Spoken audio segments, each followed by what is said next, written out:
कैसे हो आप सब? How are you? देखो, अब अपना नया पेपर हम शुरू करने जा रहे हैं और ये पेपर भी बहुत ही बेहतरीन होने वाला है। आपके एसएसटी सब्जेक्ट के लिए ये पेपर है। टोटल इसमें 60 क्वेश्चन होंगे, 60 नंबर आपको मिलेंगे। इसके लिए 60 अंक का पेपर होगा और 60 मिनट का पेपर होता है, बट अपन तो पहले ही कर देंगे इसमें। तो देखो, वैसे आपका जो मेन पेपर होता है उसमें सीडीपी के 30 क्वेश्चन आते हैं। ये सभी के कंपलसरी होते हैं, सभी को करने पड़ते हैं, एक समान क्वेश्चन आता है। उसके अलावा आपके फर्स्ट लैंग्वेज जो भी है, सेकंड लैंग्वेज जो भी है, तो 90 प्रश्न तो ये हो गए इन सब के, 30 इसके और 30 इसके। उसके बाद में 60 क्वेश्चन आपके सब्जेक्ट के आते हैं। तो यही पेपर हम करने वाले हैं, बहुत ही बेहतरीन पेपर होने वाला है। पूरा रीट एग्ज़ाम 2022 का जो नया वाला सिलेबस है उसके अकॉर्डिंग हम पूरा पेपर करने वाले हैं यहाँ पे, सॉल्व सिलेबस के अकॉर्डिंग। जैसे कि आपके टोटल 12 यूनिट्स हैं, तो 12 यूनिट्स के अंदर हर यूनिट से 5 प्रश्न आप लोगों के आएंगे, जैसा कि आपको हर बार बताया जाता है, हर पेपर में बताया जाता है। ठीक है, ऐसे ही जैसे इस यूनिट से 5 क्वेश्चन, इससे 5 प्रश्न, 10 प्रश्न तो शिक्षा शास्त्रीय मुद्दे हो गए, 5 इससे, 5 इससे, 5 इससे। राजस्थान की कला, संस्कृति, भूगोल, इतिहास 15 प्रश्न इनसे आएंगे। इसके अलावा भारत का भूगोल, संसाधन, हमारी पृथ्वी, हमारा पर्यावरण, सरकार गठन, भारतीय लोकतंत्र, मध्यकालीन आधुनिक इतिहास, इन सबसे 5-5 प्रश्न, बेस्ट क्वालिटी के क्वेश्चन इन सभी में से उठाए गए हैं।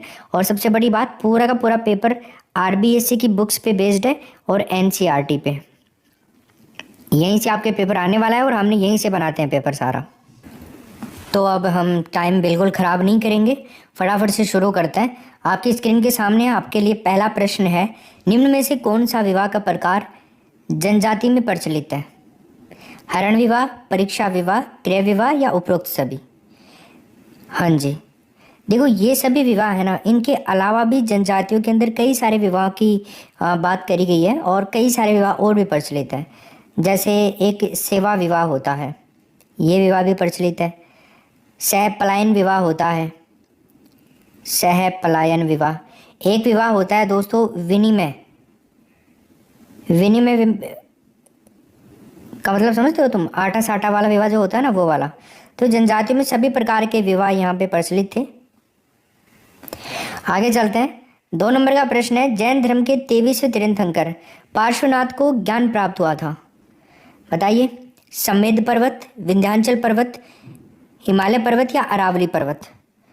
तो दोस्तों जैन धर्म का पहला तो एक प्रश्न के अंदर ही एक क्वेश्चन और है, 23वें तीर्थंकर कौन थे? पार्श्वनाथ। इनको ज्ञान कहाँ से प्राप्त हुआ? समेध पर्वत, पहला ऑप्शन। पार्श्वनाथ को इन्होंने 84 दिन की कठिन तपस्या करी थी। उसके बाद में समेध पर्वत के ऊपर कैवल्य, कैवल्य का मतलब होता है ज्ञान, ठीक है, ये प्राप्त हो गया। और इनके पिता थे अश्वसेन। अश्वसेन, अगर आपसे पूछा जाए पार्श्वनाथ के पिता कौन थे, ये काशी के शासक हुआ करते थे, काशी के राजा अश्वसेन। नेक्स्ट प्रश्न देखिए 2 नंबर का, अभिधम्म पिटक का संकलन किस बौद्ध संगीति के समय किया गया था? अभिधम्म पिटक प्रथम, द्वितीय, तृतीय और चतुर्थ। देखो ये जो अभिधम्म पिटक था ना, इसमें बुद्ध की जो दार्शनिक शिक्षाएं थी ना, उनके बारे में लिखा हुआ था। तो मैं आपको बता दूं, यहाँ पर तीसरी बौद्ध संगीति तीसरा ऑप्शन हो जाएगा। इस संकलन के अंदर तृतीय बौद्ध संगीति के समय जो मोगली पुस्त तिस्त था ना, उसके द्वारा किया गया था इसका संकलन, तीसरी बौद्ध संगीति का। और इसके अंदर 7 ग्रंथ मिलते हैं। नेक्स्ट प्रश्न देखिए, बिंबिसार ने अपने नई राजधानी किसको बनाया था? पाटलिपुत्र, राजगृह, वैशाली और काशी। तो बताइए क्या उत्तर होगा इसमें? बिंबिसार। गाइस देखो यहाँ पे हमारा आंसर होगा राजगृह, बी ऑप्शन। देखो ऐसे कहा जाता है कि बिंबिसार के साम्राज्य में है ना 80,000 गांव थे, 80,000 गांव। ज़्यादा नहीं होगा क्या भाई? बहुत ज़्यादा हो गया ना। खैर बहुत बड़ा क्षेत्र था तो हो भी सकते थे। फिर ये बुद्ध से मिलने के बाद में है ना, इन्होंने बौद्ध धर्म ग्रहण कर लिया था। और एक क्षेत्र था वेलुवन विहार, ये वेलुवन विहार बुद्ध को दान में दे दिया था। 492 ईस्वी के अंदर बिंबिसार के पुत्र थे अजातशत्रु, उन्होंने उनकी हत्या कर दी थी। नेक्स्ट प्रश्न है, निम्नलिखित में से कौन सा सही कालक्रम है? बताइए, ये प्रश्न बहुत बेहतरीन है, अगर आप में से करेंगे तो बहुत बढ़िया बात है, शानदार प्रश्न है ये। कालक्रम देखते हैं। मैंने आपको पढ़ाया था हरवंश महाजनपद काल के अंदर, तो सबसे पहले आया था हर्यक वंश, ठीक है ना। तो हमारा देखो हर्यक अगर आपको आ रहा है ना, तो यहाँ पर हर्यक वंश, इसको भी आप हर्यक ही कर लीजिए, हर्यक ही है ये।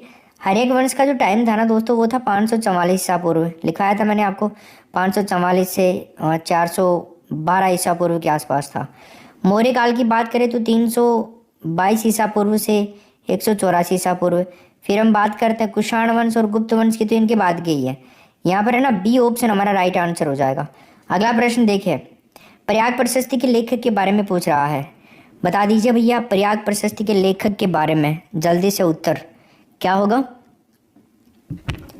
देखो प्रयाग प्रशस्ति के जो लेखक है ना भैया, वो है हरिसेन। हाँ, अगर आपको पूछ ले कि हरिसेन किस शासक का दरबारी कवि था, यह था समुद्रगुप्त का। समुद्रगुप्त का दरबारी कवि था दोस्तों ये। प्रयाग प्रशस्ति को इलाहाबाद प्रशस्ति भी कहा जाता है, इलाहाबाद प्रशस्ति, ये भी आपको ध्यान रखना है। ये प्रशस्ति चंपू शैली का एक श्रेष्ठ उदाहरण मानी जाती है। नेक्स्ट क्वेश्चन, बाणभट्ट द्वारा लिखित हरचरित्र किस भाषा में लिखी गई है, बताइए। 7 नंबर के प्रश्न में संस्कृत, प्राकृत, पाली या तेलुगु। तो दोस्तों यहाँ पर हमारा आंसर होगा पहला, संस्कृत। बाणभट्ट हर्ष का ही दरबारी कवि हुआ करता था। इसने 2 ग्रंथों की रचना करी थी, हर्षचरित्र और कादम्बरी। इन दोनों को आप याद रखिएगा। नेक्स्ट प्रश्न देखिए, अरिमर्दनपुर पैगन जिसको कहा जाता है, इसको किस शासक ने अपनी कैपिटल बनाया था। अनिरुद्ध, ज्ञानजित, जयचंद वर्मन, इंद्र वर्मा। क्या आंसर होगा इसमें गाइस, इसमें आंसर होगा पहला option, Anirudh. Next one, question number 9 में बताइए, सिखों के अंतिम गुरु कौन थे, बता दीजिए। सिखों के अंतिम गुरु, गुरु अमरदास, गुरु रामदास, गुरु गोविंद सिंह और गुरु नानक। तो दोस्तों यहाँ पर अपना आंसर होगा गुरु गोविंद सिंह, तीसरा ऑप्शन। देखो गुरु नानक तो सिखों के पहले गुरु थे, सिखों के 10वें और अंतिम गुरु थे गुरु गोविंद सिंह, ठीक है ना। चलो आगे देखते हैं। 10 नंबर का प्रश्न देखिए, अकबर ने जब 1567 ईस्वी में चित्तौड़ पर आक्रमण किया, तब उस समय मेवाड़ का शासक कौन था। गाइस यार आपसे एक दिल से रिक्वेस्ट है, आपके लिए ना बहुत मेहनत करते हैं रात दिन, मतलब आप देख रहे हो ना आवाज़ भी बिल्कुल चेंज सी हो गई है। 4 से 5 घंटे सोना होता है 24 आवर्स में। हालांकि ऐसा नहीं है, इससे हमारी भी रोजी रोटी चलती है, लेकिन आपके लिए पूरे मन से काम करते हैं तल्लीन होकर के 24 आवर्स। बस आपसे एक ही रिक्वेस्ट है, प्लीज़ आप ये जो वीडियोज़ है ना यार, इनको शेयर किया करो अपने दोस्तों के साथ में, क्योंकि हम ये चाहते हैं कि ये क्वालिटी से भरपूर चीज़ें हैं ना आपके सभी दोस्तों को मिलनी बहुत ज़रूरी है, क्योंकि वो अभी तक इन चीज़ों से अनजान है यार। मैं आपसे कह रहा हूँ, हमने 30 मॉडल पेपर बनाए हैं SST के, ठीक है। अगर कोई बंदा इन 30 मॉडल पेपर्स को कर लेता है, कोई कर लेता है हर एक चीज़ को ध्यानपूर्वक जो हम बोलते हैं और जो आपके सामने छपा हुआ है, यकीन मानिए दोस्तों आप 55 से कम किसी के आएंगे भी नहीं। आपको पूरा पेपर देखने को मिलेगा इनमें से, एक एक प्रश्न आपको याद हो जाना चाहिए, भले आप फिर कुछ भी मत पढ़ो आप, ये पक्की बात है। और वहाँ पे CDP वाला जो कोर्स है ना, बाल विकास शिक्षा शास्त्र वाला, उसके अंदर केवल हमने 12 वीडियोज़ डाले हैं। 12 वीडियोज़ के अंदर शॉर्ट एंड स्वीट के अंदर पूरा बाल विकास और मनोविज्ञान पढ़ा रखा है हमने। भाई यकीन करके आप उसको पढ़ लो, उस PDF को पढ़ लो, वो PDF भी वहीं मिल जाएगी आपको कंप्लीट। पिछली बार जब एग्ज़ाम रद्द हुआ था ना, 28 क्वेश्चन ऐसे कैसे छपे थे, अगर आपने उसको पूरा देख लिया तो 30 क्वेश्चन भी करके आए हैं लोग बाग उसमें से। आपको यकीन नहीं आता, आप देखिए पूरा पेपर उसी में से आया था, और आपको वही पढ़ना है, भले आप कुछ मत पढ़ो उसके अलावा। देखो हम ये सब इसलिए कहते हैं क्योंकि हमें खुद को पता है चीज़ें कहाँ से आएंगी और पूरा कॉन्फिडेंस है, इसलिए हम आपकी कोई लाइफ ख़राब नहीं कर रहे हैं ऐसे बोल करके कि यार आप तो केवल इन चीज़ों के ऊपर ही हमें डिपेंड कर रहे हो। नहीं, ऐसा नहीं है। तो SST में कोई दिक्कत नहीं आएगी, ठीक। चलिए आगे देखते हैं। अब हमारा यहाँ पर हो गया है B ऑप्शन, कोई अपना B ऑप्शन। 1567 में जब अकबर ने चित्तौड़गढ़ के ऊपर आक्रमण किया था, तो महाराणा उदय सिंह ने चित्तौड़ दुर्ग का कार्यभार सौंप दिया था जयमल और फतेह को और गोगुंदा। नेक्स्ट प्रश्न देखिए, निम्नलिखित में से कौन सम्राट के महलों में महलों व सम्राट के परिवार की दैनिक आवश्यकताओं से संबंधित वस्तुओं की पूर्ति करता था। कौन था इनमें से, बताइए क्या आंसर होगा 11 नंबर के प्रश्न में राइट आंसर। यस दोस्तों, उसका नाम था मीर ए सामा। B option. मीर ए सामा पद की स्थापना अकबर के टाइम में हुई थी, ये आपको याद रखना है।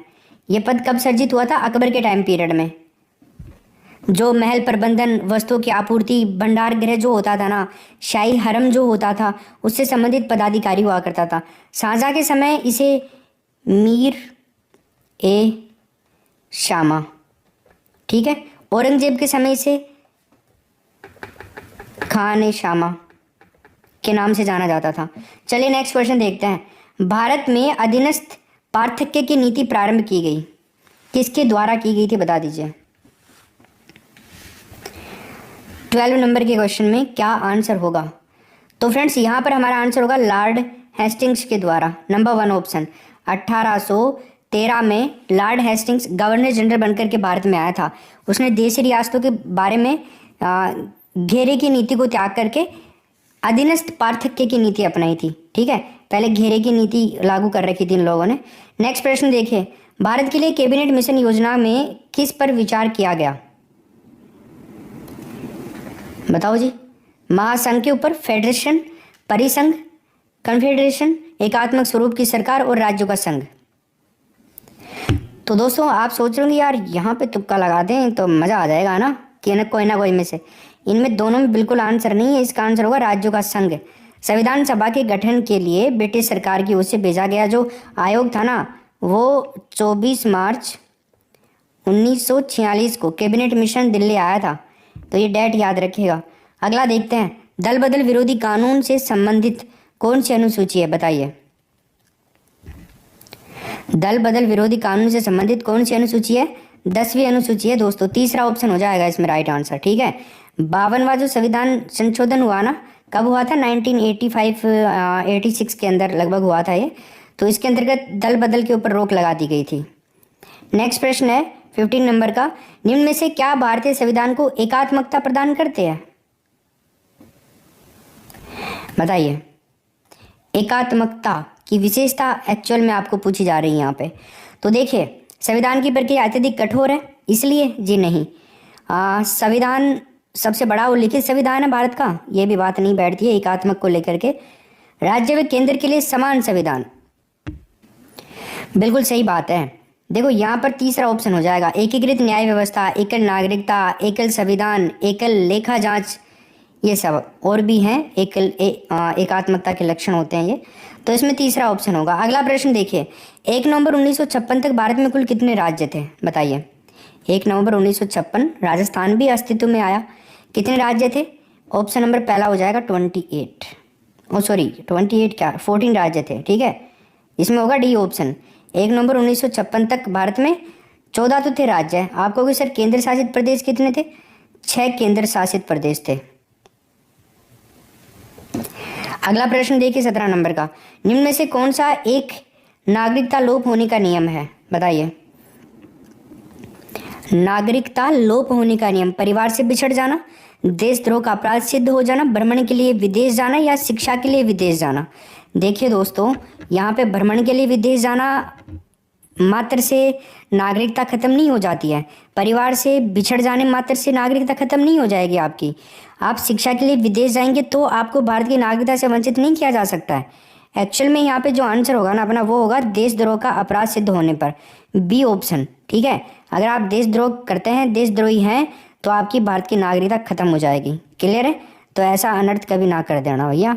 आप तो कैसे करेंगे, आप तो समाज सुधारक बनने वाले हो, आप तो भारत का भविष्य बनाने वाले हो, शिक्षक की तैयारी कर रहे हो, तो आप में से तो आपके लिए तो बात कहना ही गलत है। चलिए देखते हैं, आगे देखते हैं। अगला प्रश्न अपना भावी शिक्षकों के लिए बेहतरीन प्रश्न है, सांसदों की अयोग्यता संबंधी विवाद पर कौन निर्णय करता है, बताइए। राष्ट्रपति, संबंधित संसद या निर्वाचन आयोग ने निर्वाचन आयोग के परामर्श से राष्ट्रपति। सही सोच रहे हो आप, सर लंबी लाइन कर दें क्या, बिल्कुल कर दो, कोई दिक्कत नहीं है। संसद के किसी भी सदस्य के निर्योग्यता का जो निर्णय होता है ना निर्वाचन आयोग की राय से, राष्ट्रपति के द्वारा ही किया जाता है। ओके चलो लेकिन दोस्तों आपको एक बात और बता दूं, यहाँ पे दल बदल की अगर बात आती है ना, तो दल बदल के आधार पर जो नियोक्ता का निर्णय होता है ना, वो लोकसभा अध्यक्ष और राज्यसभा के सभापति के द्वारा किया जाता है। सभापति कौन होता है? उपराष्ट्रपति। आगे देखो, यदि राष्ट्रपति त्यागपत्र देना चाहे तो वह अपना त्यागपत्र किसको संबोधित करेंगे, बता दीजिए। तो गाइज वो करेंगे वाइस प्रेसिडेंट को, उपराष्ट्रपति को करेंगे, बी ऑप्शन हो जाएगा। राष्ट्रपति अपना त्यागपत्र उपराष्ट्रपति को संबोधित करते हैं। अगला प्रश्न देखिए भैया, उच्च न्यायालय के मुख्य न्यायाधीश की नियुक्ति कौन करता है? जल्दी बताओ। उच्च न्यायालय का जो मुख्य न्यायाधीश है उसकी नियुक्ति कौन करता है भैया? राष्ट्रपति करता है। इसमें डी ऑप्शन हो जाएगा। हमारे संविधान में एक आर्टिकल है 124 नंबर का, इसके तहत सर्वोच्च न्यायालय के मुख्य न्यायाधीश की नियुक्ति राष्ट्रपति वरिष्ठता के आधार पर करता है, जो सबसे बड़ा होता है उसके अकॉर्डिंग। राज्यपाल के वेतन भत्तों का उल्लेख संविधान की किस सूची से किया गया, किस सूची के अंदर किया गया है, बताओ। 21 में क्या उत्तर होगा? देखिए यहाँ पर आंसर होगा दूसरी, बी ऑप्शन। राज्यपाल के वेतन भत्तों का उल्लेख संविधान की दूसरी अनुसूची में किया गया है। हमारे संविधान में एक आर्टिकल है 153 नंबर का, इसमें क्या कहा गया है? 153(3) है वो, है ना, आपको 153 याद रखना है। इसके तहत है ना, संसद के द्वारा विधि के अनुसार सिंचित निधि से राज्यपाल को वेतन भत्ता प्रदान किया जाता है। 153 याद रखना। जिला प्रमुख अपना त्यागपत्र किसको सौंपते हैं, बताइए। To whom does the district chief give his resignation? चलिए बताइए। तो दोस्तों यहाँ पर जो हमारा आंसर होगा 22 में, संभागीय आयुक्त को देते हैं, पहला ऑप्शन हो जाएगा। अच्छा, संभागीय आयुक्त को देते हैं, सर ठीक है। जिला प्रमुख को शपथ कौन दिलाता है? एक प्रश्न मैं आपसे पूछ लेता हूँ। जो जिला प्रमुख होता है, डिस्ट्रिक्ट चीफ, इसको शपथ कौन दिलाता है? दोस्तों इसको दिलाता है जिला कलेक्टर, याद रखिएगा। शपथ जिला कलेक्टर दिलाएगा, संभागीय आयुक्त को त्यागपत्र सौंपते हैं। यदि दो स्थानों की स्थिति में 90 डिग्री देशांतर का अंतर है, तब दोनों स्थानों के बीच में समय का अंतर कितना होगा, बताइए। 3 आवर, 6, 9 और 12। तो दोस्तों देखो यहाँ पर आंसर होगा 6 आवर्स, बी ऑप्शन होगा अपना, ठीक है। देखो 1 डिग्री देशांतर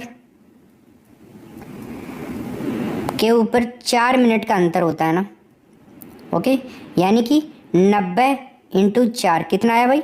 360 डिग्री मिनट, अर्थात 360 को मिनट में काउंट करेंगे, कन्वर्ट करेंगे तो 6 आवर्स आ जाएगा। क्लियर है, समझ में आ गया? 6 घंटे हो गए। चलिए आगे देखते हैं। क्वेश्चन संख्या नंबर 24, उत्तरी ध्रुवीय प्रकाश के लिए वायुमंडल की कौन सी परत जिम्मेदार है, बताओ। क्षोभ मंडल है, समताप मंडल, ताप मंडल है, आयन मंडल है या बहिर्मंडल है? तो गाइस यहाँ पर आंसर होगा आयन मंडल, तीसरा ऑप्शन, ठीक है। आयन मंडल रेडियो तरंगों को अपनी यहाँ से पृथ्वी की ओर लौटा देता है और अंतरिक्ष से आने वाली जो उल्काएं होती है ना, उनसे हमारी रक्षा भी करता है। नेक्स्ट, निम्न में से कौन सी गैस मनुष्य एवं जीवों के लिए प्राणदायी है, बताइए। कौन सी गैस है जो प्राणदायी है? ऑक्सीजन है, नाइट्रोजन है, ऑर्गन है या कार्बन डाइऑक्साइड है? दोस्तों ये प्राणदायी तो ऑक्सीजन ही होती है ना। पेड़ पौधों जो होते हैं, पेड़ पौधे प्रकाश संश्लेषण की क्रिया के द्वारा ऑक्सीजन को वायुमंडल में छोड़ते हैं, जिसको हम ग्रहण करते हैं। निम्न में से किस मंडल को संवहन मंडल के नाम से भी जाना जाता है, बताइए। संवहन मंडल कौन सा मंडल है वो? आयन मंडल है, क्षोभ है, बहिर्मंडल है या मध्य मंडल है? तो गाइस संवहन मंडल कहा जाता है क्षोभ मंडल को, बी ऑप्शन होगा इसमें। क्षोभ मंडल को विक्षोभ मंडल भी कहा जाता है, 3 नाम है इसके। नेक्स्ट, निम्न में से कौन सा देश भारतीय उपमहाद्वीप में शामिल है, बताइए।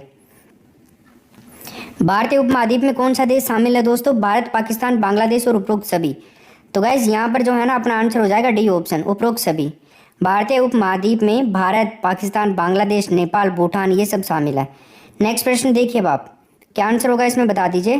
प्रश्न है, नीचे स्थानों के युग्म दिए गए हैं, उनमें आपको ऐसा युग्म छांटना है जिसके दोनों नगर लगभग समान अक्षांश पर अवस्थित हैं, फिर भी उनकी वार्षिक वर्षा की कुल मात्रा में अंतर सर्वाधिक मिल रहा है।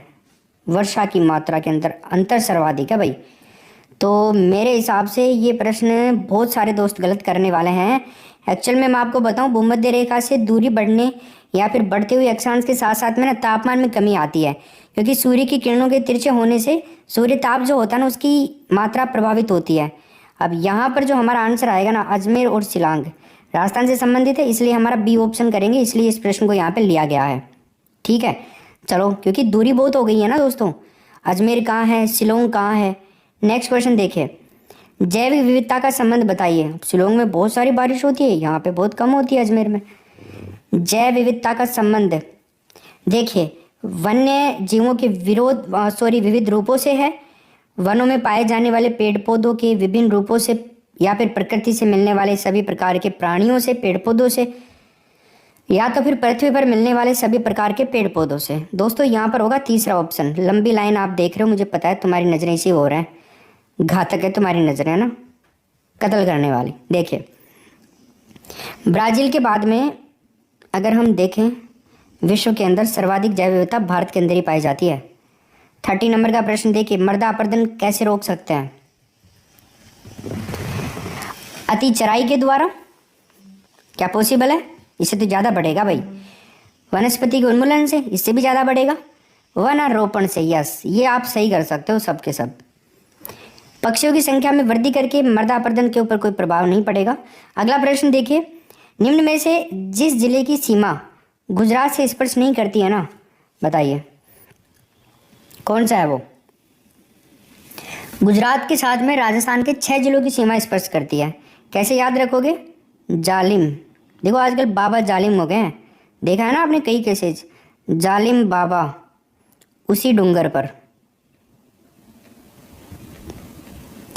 ये ट्रिक है, राजस्थान के साथ में गुजरात के जो जिले लग रहे हैं, राजस्थान के जिले लग रहे हैं गुजरात के साथ में उनकी। जालिम से हो जाएगा जालोर, ठीक है, बा से हो जाएगा बाड़मेर, एक बा से हो जाएगा बांसवाड़ा, ऊ से क्या होगा उदयपुर,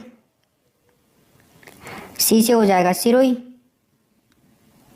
डूंगरपुर से डूंगरपुर हो जाएगा। ऐसे 6 जिले हैं। अब यहाँ पे कौन सा नहीं आ रहा? प्रतापगढ़। प्रतापगढ़ एमपी के साथ में सीमा बनाता है दोस्तों। नेक्स्ट क्वेश्चन देखिए अब आप, मरुस्थलीय प्रदेश को क्या कहा जाता है बताइए। 32 नंबर के क्वेश्चन में क्या होगा? मेरू, मरु, माल, या फिर इनमें कोई भी नहीं। देखिए दोस्तों, यहाँ पे तीनों के बारे में बता देता हूँ पहले। देखो, जो पर्वतीय प्रदेश जो होता है ना दोस्तों, पर्वतीय प्रदेश, तो पर्वतीय प्रदेश को मेरू कहा जाता है। अब राजस्थान में पर्वतीय प्रदेश कौन सा है? अरावली है ना, तो हम अरावली को मेरू प्रदेश भी कह सकते हैं, समझ जाओ। मरु किसे कहेंगे? मरुस्थलीय प्रदेश को, इसका बी ऑप्शन हो जाएगा। माल किसे कहते हैं? जो पठारी क्षेत्र होता है ना उसको माल कहते हैं। तो राजस्थान में पठारी क्षेत्र कौन सा है? हाड़ौती वाला है ना, दक्षिण पूर्वी पठारी प्रदेश, तो ये हो जाएगा इसमें। तो इन तीनों के बारे में ध्यान रखना, नाम ये तीनों ही बहुत इंपॉर्टेंट है, पूछे जाता है।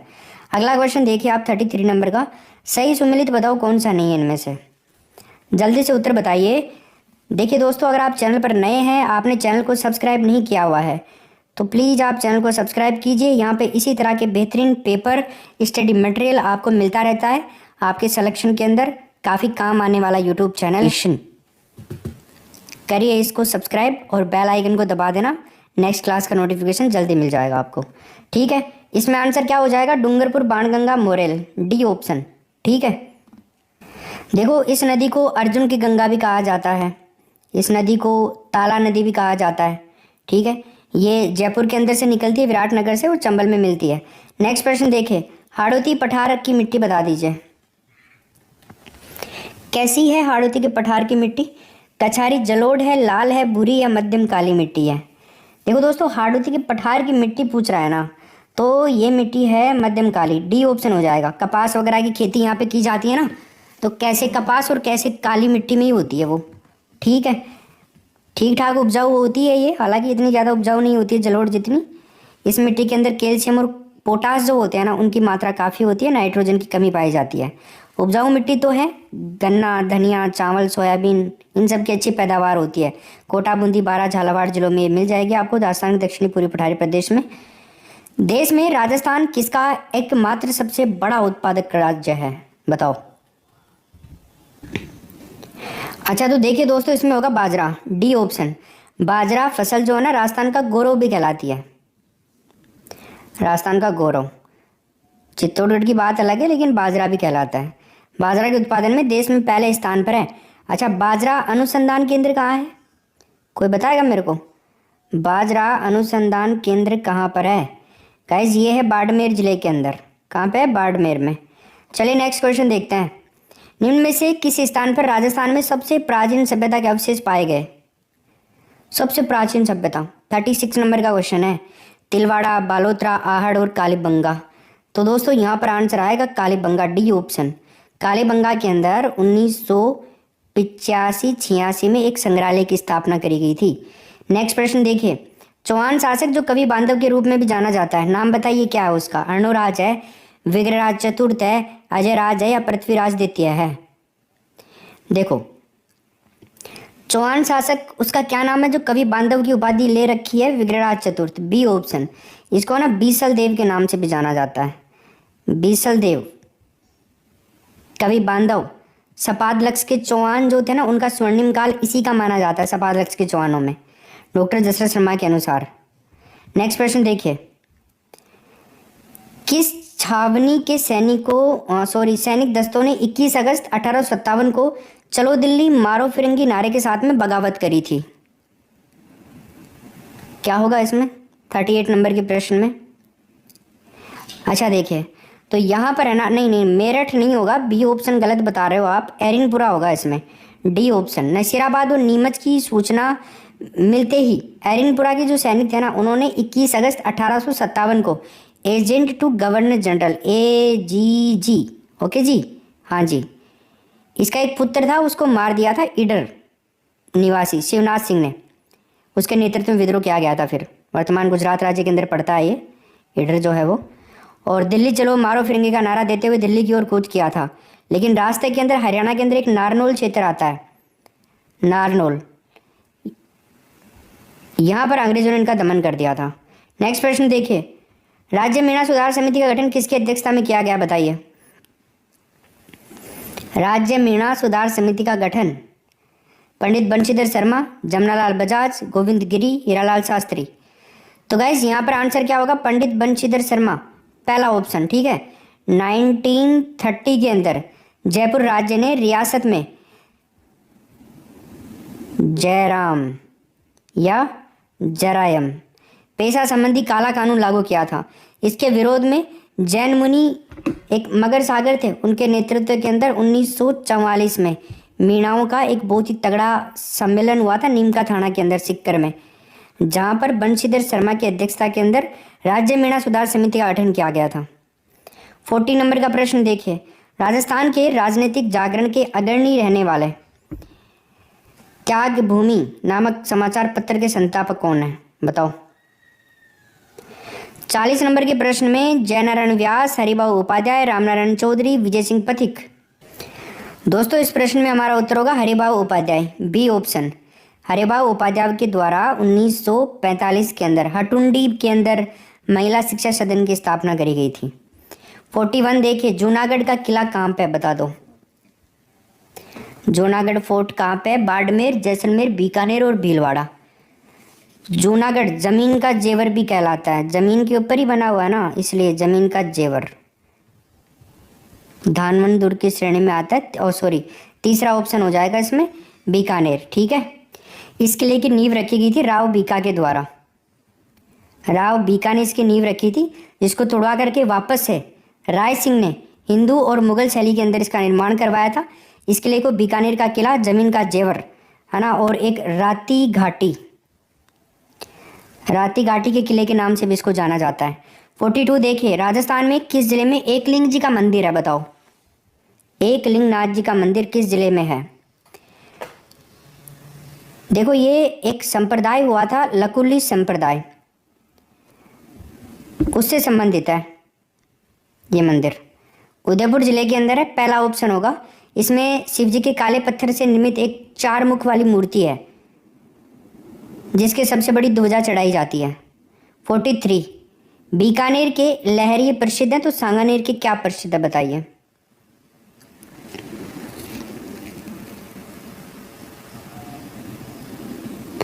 ठीक है, सांगानेर के सांगानेरी प्रिंट, बी ऑप्शन होगा इसमें। नेक्स्ट क्वेश्चन है, सुमटिया लोकगीत का संबंध बताइए किससे है? 44 नंबर के प्रश्न में आपको बताना है सुमटिया लोकगीत का संबंध किससे है? ग्रासिया स्त्री, सती स्त्री, वीरांगना स्त्री या भील स्त्री? तो दोस्तों यहाँ पर आंसर होगा भील स्त्री, डी ऑप्शन। सोंवठिया एक होता है विरह गीत। क्या होता है दोस्तों? विरह गीत होता है। भील जनजाति के अंदर जब पति प्रदेश चला जाता है ना, तब उसके वियोग में उसकी पत्नी अपनी ननद को उलझाना देते हुए गीत गाती है। पगड़ी पर धारण करने वाला जरीदार वस्त्र क्या कहलाता है? बताओ। बालाबंद, बागव, उपरणी और रतन पेच। देखो यहाँ पर पहला ऑप्शन होगा बालाबंद, ठीक है। घेर वाली पुरुषों से सर की पाग, बागो जिसको कहा जाता है, पगड़ी पर बांधे जाने वाला वस्त्र होता है, उसको कहा जाता है उपरणी। और पगड़ी पर धारण करने वाला जो वस्त्र आभूषण होता है ना, उसको कहा जाता है रतन पेच। नाम याद रखना इनके। अगला प्रश्न देखो, रूठी रानी का महल कहाँ पे स्थित है? बता दीजिए रूठी रानी का महल। 46 नंबर के प्रश्न में क्या होगा दोस्तों? अजमेर, पहला ऑप्शन हो जाएगा। तारागढ़ वाला वो अजमेर तारागढ़ वाला जो किला है ना, रूठी रानी का महल गढ़ बीठली अजमेर दुर्ग सिसोदिया की पत्नी तारा के नाम पर रखा गया था, तारागढ़, ठीक है। कौन सिसोदिया?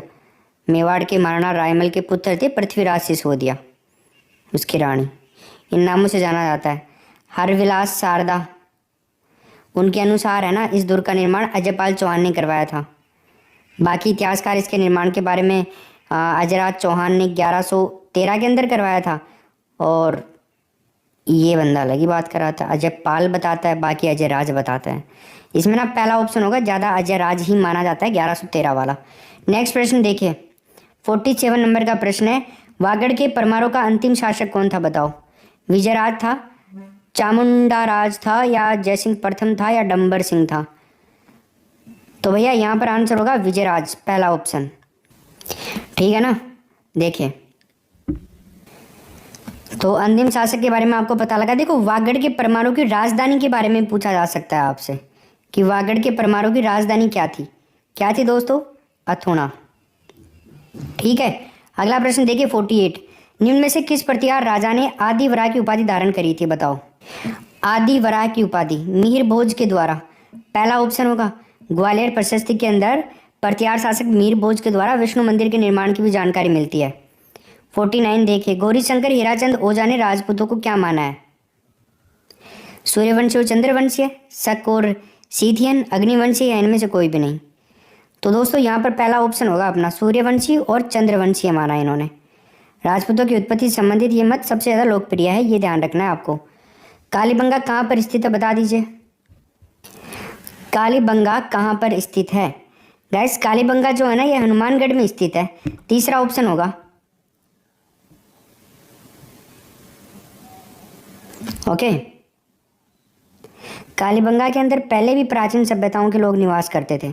सामाजिक अध्ययन के अंतर्गत किसका अध्ययन किया जाता है? बताइए। मानवीय संबंधों का, समसामयिक मामलों का, मानवीय समस्याओं का, या उपरोक्त सभी? तो देखो इसमें आंसर होगा अपना डी ऑप्शन, उपरोक्त सभी, ठीक है ना। नेक्स्ट क्वेश्चन देखिए अब आप। सामाजिक अध्ययन विषय के संबंध में अनेक मिश्रित संभावनाओं पर विस्तृत अध्ययन करने के उद्देश्य से अमेरिका में राष्ट्रीय परिषद का निर्माण किया गया था। कब? यस, सोशल स्टडीज कमीशन 1934 की स्थापना के बाद में सामाजिक अध्ययन विषय के विकास को तीव्र गति मिली थी। अब यहाँ पर क्या आंसर होगा? यहाँ पर आंसर होगा 1921, बी ऑप्शन। इसके अलावा बता रहा हूँ मैं, इसके अलावा 1934 के अंदर एसएससी यानी कि सोशल स्टडीज कमीशन की स्थापना के बाद में सामाजिक अध्ययन के विषय को मतलब तेजी से हुआ था वो। सामाजिक विज्ञान अध्ययन की आवश्यकता बताइए। 53 नंबर के प्रश्न में क्या होगा? हाँ जी, सामाजिक सांस्कृतिक संरचना एवं उसके पर्यावरण संबंध को समझने के लिए, ढांचागत सुविधाओं के विकास के लिए, तीव्र आर्थिक विकास के लिए, शैक्षणिक समस्याओं को समझाने के लिए। तो फ्रेंड्स यहाँ पर आंसर होगा सामाजिक सांस्कृतिक संरचना और उसके पर्यावरण संबंधी समझने के लिए, पहला ऑप्शन। हाँ, नेक्स्ट प्रश्न देखिए, निम्न में से कौन सी पाठ्यपुस्तक विधि की उपयोगिता नहीं है? बताओ, बता दीजिए। The textbook method is of no use. तो हमारा जो 54 नंबर का क्वेश्चन है दोस्तों, इसमें आंसर क्या हो जाएगा? तीसरा ऑप्शन। इसमें रटने की प्रवृत्ति को प्रोत्साहन नहीं मिलता है, ठीक है, ये नहीं है। बाकी तो सारी विधि उपयोगी है यहाँ पे। इसमें पाठ्य सामग्री सुनियोजित और सुसंगठित होती है, विद्यार्थी की आवश्यकताओं के अनुरूप होता है, पाठ्य पुस्तक विधि शिक्षण की अन्य विधियों का आधार होती है। नेक्स्ट प्रश्न देखिए, एनसीईआरटी द्वारा समस्या समाधान विधि को मान्यता कब प्रदान की गई? बताओ, क्या आपको एनसीईआरटी की फुल फॉर्म पता है? कमेंट में करो फटाफट से लिख करके। एनसीईआरटी की फुल फॉर्म क्या है, पूछी जा सकती है आपको। देखो, राष्ट्रीय शैक्षिक अनुसंधान और प्रशिक्षण परिषद होती है ये, national council of education research and training, ठीक है। भारत सरकार के द्वारा स्थापित है ये एक संस्था जो विद्यालय शिक्षा से जुड़े हुए मामले होते हैं उनके ऊपर केंद्रीय सरकार और जो प्रांतीय सरकारें होती है ना, उनको सलाह देने के उद्देश्य से इसको स्थापित किया गया था। तो अब यहाँ पर जो हमारा आंसर होगा क्वेश्चन नंबर 55 के अंदर पहला ऑप्शन हो जाएगा 1970, ठीक है।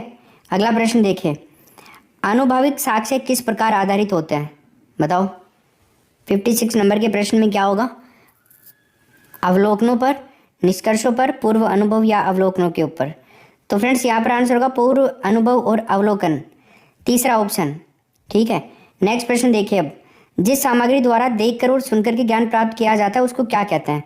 सुनना भी देखना भी। बताओ, आज की क्लास का सबसे इजी प्रश्न है ना ये, मज़ा आ रहा होगा आपको ना सबसे इजी प्रश्न देख करके, दिल खुश हो गया आपका, मन भी खुश हो गया आपका, दिल गार्डन गार्डन हो गया। चलो भाई देखते हैं, श्रव्य दृश्य सामग्री तीसरा ऑप्शन हो जाएगा। सामाजिक अध्ययन के शिक्षण में सबसे महत्वपूर्ण सहायक सामग्री होती है, ध्यान रखना, श्रव्य दृश्य, इसे अच्छे से सीखा जा सकता है। शिक्षा में आईसीटी के उपयोग के संदर्भ में कौन सा कथन गलत है? बताओ। आप सोच रहे होंगे सर आईसीटी की फुल फॉर्म क्या होती है? इसकी फुल फॉर्म होती है इंफॉर्मेशन एंड कम्युनिकेशन टेक्नोलॉजी, ठीक है। तो इस प्रश्न में हमारा जो सही उत्तर होगा 58 नंबर के प्रश्न में बी ऑप्शन हो जाएगा, अध्यापकों की आवश्यकता नहीं होगी, राइट। नेक्स्ट क्वेश्चन देखिए 59 नंबर का, बताइए इसमें क्या उत्तर होगा? सभी शिक्षार्थियों को व्यक्तिगत और सामूहिक रूप से कार्य करने का अवसर और प्रोत्साहन दिया जाए ताकि उन्हें, बताओ ताकि उन्हें क्या? अपनी भाषा में बातचीत तथा चर्चा करने के अवसर प्राप्त हो, प्रयोग की जाने वाली भाषा की बारीकियों पर चर्चा के लिए अवसर प्रदान हो, या फिर समूह में कार्य करने और एक दूसरे के कार्यों पर चर्चा करने, राय लेने देने, प्रश्न करने की स्वतंत्रता। सभी बातें सही हैं इसमें, आप तुक्का भी लगा सकते हो, इसमें डी ऑप्शन हो जाएगा। आगे देखिए, निर्माणात्मक मूल्यांकन का उद्देश्य बता दीजिए। हालांकि आपको तुक्का तब भी लगाना है जब आप पूरी तरह से श्योर है कि मैं नहीं कर सकता इस प्रश्न को, तब आप ले सकते हैं चांसेस, वो भी माइनस मार्किंग वाले एग्जाम्स के अंदर ज़्यादा चांस ना लें, दिक्कत हो जाएगी, क्योंकि आपके मेन एग्जाम में माइनस मार्किंग होने वाली है। रीट के एग्ज़ाम में तो नहीं होगी, हालांकि उसमें तो आप कुछ भी करके आ सकते हो, बट ध्यानपूर्वक ढंग से, इसमें भी अच्छे अंक लाना बहुत ज़रूरी है, ठीक है ना। क्या उत्तर होगा इसमें? 60 नंबर के प्रश्न में हमारा राइट आंसर होगा पहला ऑप्शन, प्रगति पर गौर करना, उपचारात्मक अनुदेशन की योजना बनाना, नंबर 1 ऑप्शन हो जाएगा, ओके।